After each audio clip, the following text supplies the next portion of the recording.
ಹುಬ್ಬಳ್ಳಿಯ ಸಿದ್ಧಾರೂಢ ಮಠದಲ್ಲಿ ಸಿದ್ಧಾರೂಢ ಮಹಾಸ್ವಾಮೀಜಿಯವರ ಅಂಚೆ ಚೀಟಿ ಬಿಡುಗಡೆ ಕಾರ್ಯಕ್ರಮ ನಿನ್ನೆ ನಡೆಯಿತು. ಭಾರತದ ಸರ್ಕಾರದ ಸಂವಹನ ಸಚಿವಾಲಯದ ಅಂಚೆ ಇಲಾಖೆ ಹಾಗೂ ಸಿದ್ಧಾರೂಢ ಸ್ವಾಮೀಜಿಯವರ ಮಠ ಟ್ರಸ್ಟ್ ಕಮಿಟಿ ವತಿಯಿಂದ ಆಯೋಜಿಸಿದ್ದ ಕಾರ್ಯಕ್ರಮವನ್ನು ಕೇಂದ್ರ ಸಚಿವ ಪ್ರಹ್ಲಾದ್ ಜೋಶಿ ಉದ್ಘಾಟಿಸಿದರು. ಹಾವೇರಿ ಸಂಸದ ಬಸವರಾಜ ಬೊಮ್ಮಾಯಿ, ಶಾಸಕರಾದ ಅರವಿಂದ ಬೆಲ್ಲದ, ಪ್ರಸಾದ್ ಅಬ್ಬಯ್ಯ, ಮಹೇಶ್ ತೆಂಗಿನಕಾಯಿ ಸೇರಿದಂತೆ ಮತ್ತಿತರರು ಕಾರ್ಯಕ್ರಮದಲ್ಲಿ ಉಪಸ್ಥಿತರಿದ್ದರು.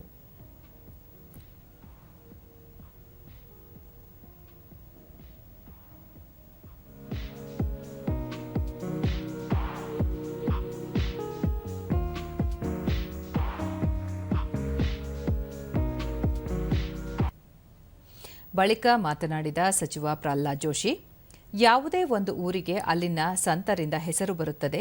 ಸಿದ್ಧಾರೂಢರ ಭಕ್ತರು ದೇಶಾದ್ಯಂತ ಇದ್ದಾರೆ ಎಂದರು. ಕಾನೂನು ಸಚಿವ ಎಚ್.ಕೆ. ಪಾಟೀಲ್, ಕೇಂದ್ರ ಸರ್ಕಾರ ಸ್ವಾಮೀಜಿಯವರ ಅಂಚೆ ಚೀಟಿ ಬಿಡುಗಡೆಗೊಳಿಸಿದ್ದು ಸಂತಸ ತಂದಿದೆ ಎಂದರು. ಈ ಕ್ಷೇತ್ರ ಇಷ್ಟೊಂದು ಪ್ರಸಿದ್ಧಿ ಪಡೆದಿದೆ ಅಂತ ಹೇಳಿದರೆ ತಪ್ಪಾಗಲಿಕ್ಕಿಲ್ಲ. ಸಿದ್ಧಾರೂಢರ ಖ್ಯಾತಿ, ಪ್ರಭಾವ ದೇಶ ತುಂಬೆಲ್ಲ ಹರಡಿದೆ.